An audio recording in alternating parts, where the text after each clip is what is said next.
Good afternoon friends, कैसे हैं आप सब। और उम्मीद करता हूं भाई कि बिल्कुल अच्छे होंगे, बिल्कुल बिंदास होंगे। और कल का टेस्ट मैच तो यार जहन से निकल ही नहीं रहा है। डिस्पाइट कि हम हार गए, पर स्टिल मन करता है कि यार अपनी टीम ने जितना हो सकता था पूरी ताकत झोंक दी।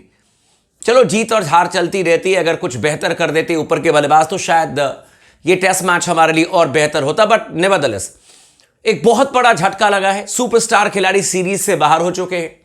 ऋषभ पंत को लेकर के क्या भारतीय टीम पूरी तरीके से कंफर्म्ड है कि वो चौथा टेस्ट मैच खेलेंगे नहीं खेलेंगे, इसको लेकर के भी शुभमन गिल ने, भारतीय टीम के कप्तान ने कंफर्मेशन दे दिया है। एकदम उन्होंने स्ट्रेट फॉरवर्ड आंसर दे दिया है।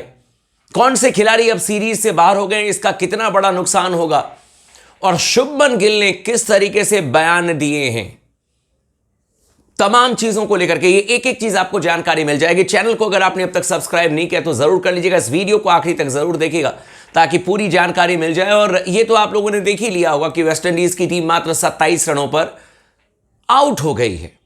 और कमाल कर दिया हमारे मिचेल स्टार्क ने। ये पहले वीडियो में भी मैंने आपको बताया था, टेस्ट मैच में 27 रन पर आउट हो गई वेस्टइंडीज की टीम। लेकिन अब शुरुआत करते हैं। आपको बता दें कि यह खबर मैंने कल ही आप लोगों को बताई थी, और कल कई सारे दोस्तों ने कहा कि अरे पता नहीं ये कंफर्म्ड है या नहीं है। लेकिन मैंने आपको पहले भी कहा था कि इंग्लैंड क्रिकेट बोर्ड ने ये बात कह दी थी कि शोएब बशीर अगर वो फिट नहीं होते हैं तो फिर उनको चौथे टेस्ट मैच में नहीं खिलाया जाएगा। लेकिन अब ये कंफर्म्ड न्यूज आ चुकी है कि इंग्लैंड के ऑफ स्पिन गेंदबाज शोएब बशीर अब टूर्नामेंट से बाहर हो चुके हैं। उन्होंने कल 2-4 ओवर की गेंदबाजी भी की, सबने नोट किया। आखिरी में आकर के उन्होंने विकेट निकाल दिया सिराज का। लेकिन आप लोगों ने नोट किया होगा कि दाहिने हाथ से गेंदबाजी कर रहे थे, बाएं हाथ में पूरा पट्टी बांध करके वो खेल रहे थे। और एक बार तो गेंद उनके पास में स्क्वायर लेग पर आई थी और वो बाएं हाथ का यूज ही नहीं कर रहे थे, वो दाहिने हाथ से फील्डिंग कर रहे थे। तो वो अब टूर्नामेंट से बाहर हो चुके हैं। शोएब बशीर ने हालांकि भारतीय टीम को बहुत ज्यादा परेशान नहीं किया। एक आध बार उन्होंने विकेट जरूर निकाले थे, ऋषभ पंत का निकाला था एक बार, और उन्होंने शुभमन गिल को आउट किया था।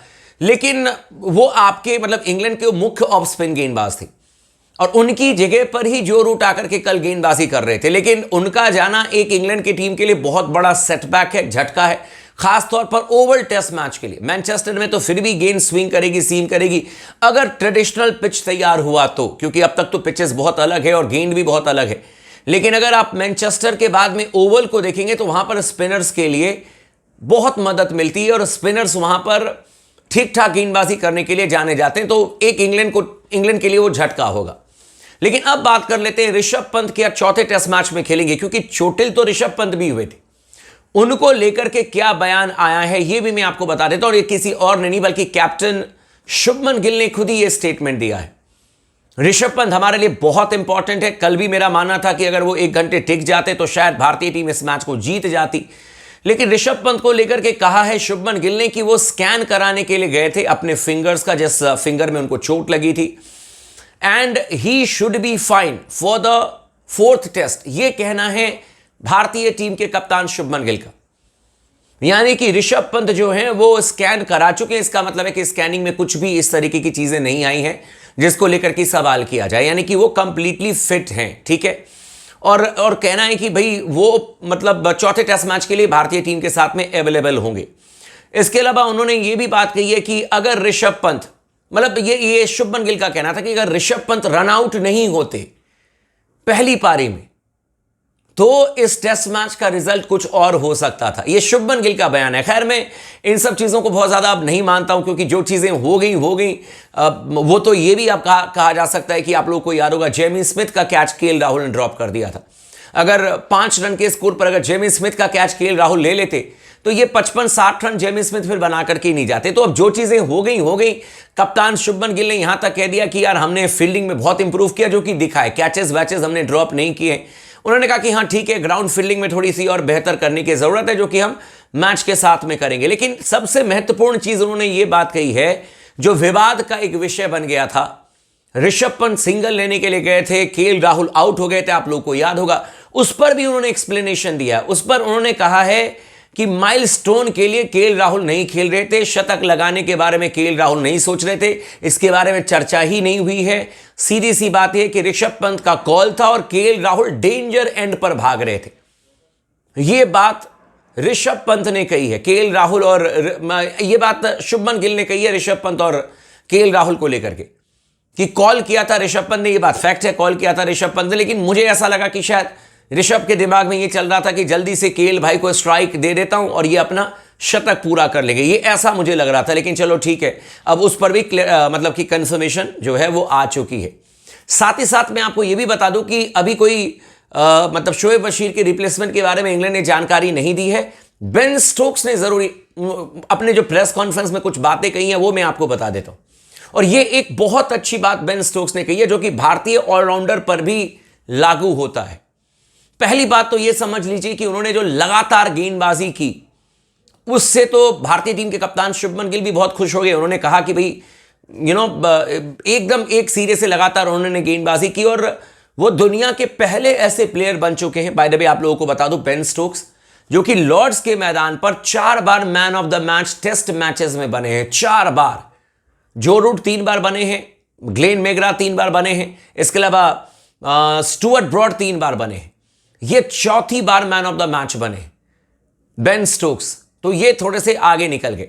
दूसरी बात इन्होंने ये कही कि देखो मैं एक ऑलराउंडर हूं और मेरा काम है बैटिंग ढंग से करना और मेरा काम है गेंदबाजी अच्छे से करना, और ऑलराउंडर के साथ साथ ही इंग्लैंड टीम के कप्तान भी हैं। लेकिन जो इन्होंने इंपॉर्टेंट बात कही जो कि नीतीश कुमार रेड्डी के लिए और बाकी ऑलराउंडर्स के लिए बहुत अहम है, उन्होंने कहा कि मेरे साथ में अच्छी चीज यह है कि मुझे 4 मौके मिलते हैं। जो बैट्समैन है उनको 2 मौके मिलते हैं टेस्ट मैच में, जो गेंदबाज है उनको 2 मौके मिलते हैं, मुझे 4 मौके मिलते हैं। अगर बैटिंग में मैं फ्लॉप हो जाता हूं तो मैं कोशिश करता हूं कि गेंदबाजी में आकर के इंपैक्ट डाल दूं, अगर गेंदबाजी अच्छी नहीं होती तो कोशिश करता हूं कि बैटिंग में आकर के इंपैक्ट डाल दूं, और ये ऑलराउंडर होने का मैं फायदा उठाता हूं। साथ ही साथ पिछले मैच में मैन ऑफ द मैच बने लॉर्ड्स में, 77 रन इन्होंने बनाए, 5 विकेट ओवरऑल इन्होंने लिए। इन्होंने कहा कि मैं चाहता हूं कि मेरे बल्ले से और रन आए, जो कि बार बार स्पोर्ट्स टॉक ने एक बात कही है कि बल्ले से इनके बहुत ज्यादा बड़े रन नहीं आए। इन्होंने कहा कि मैं चाहता हूं कि बड़े रन आ जाएं, जो भारतीय टीम तो कम से कम नहीं चाहेगी कि इनके बल्ले से कुछ इस तरीके की पारी आए, और कोशिश वो कह रहे हैं कि मैं लगातार कोशिश कर रहा हूं। उम्मीद करते हैं, मतलब बेन स्टोक्स ने कहा कि हो सकता है कि चौथे और 5वें टेस्ट मैच में इस तरीके का परफॉर्मेंस आ जाए, लेकिन भारतीय टीम की तरफ से यह कंफर्म्ड हो चुका है। बहुत ज्यादा परेशान होने की जरूरत नहीं है। बहुत सारे लोगों के मन में यह सवाल भी था, कई सारे लोगों ने कमेंट भी किया था कि अभिषेक भाई क्या ध्रुव जुरैल खेलेंगे चौथे मैच में? अगर ऋषभ पंत नहीं खेलते तो ऑब्वियसली बात है कि वही हमारे पास में एक ऑप्शन थे, वही खेलते। लेकिन अब यह कंफर्म्ड कर दिया, किसी और ने नहीं, किसी मीडिया हाउस की बात नहीं, ये भारतीय टीम के कप्तान शुभमन गिल का स्टेटमेंट है प्रेस कॉन्फ्रेंस में। उन्होंने कहा है कि ऋषभ पंत स्कैन कराने के लिए गए and he should be fine, यानी कि वो कंप्लीटली फिट हो जाने चाहिए। यहां पर हो जाने चाहिए उन्होंने जरूर कहा, इसका मतलब है कि उनको भी पता है कि वो फिट हैं और वो चौथा टेस्ट मैच खेलेंगे।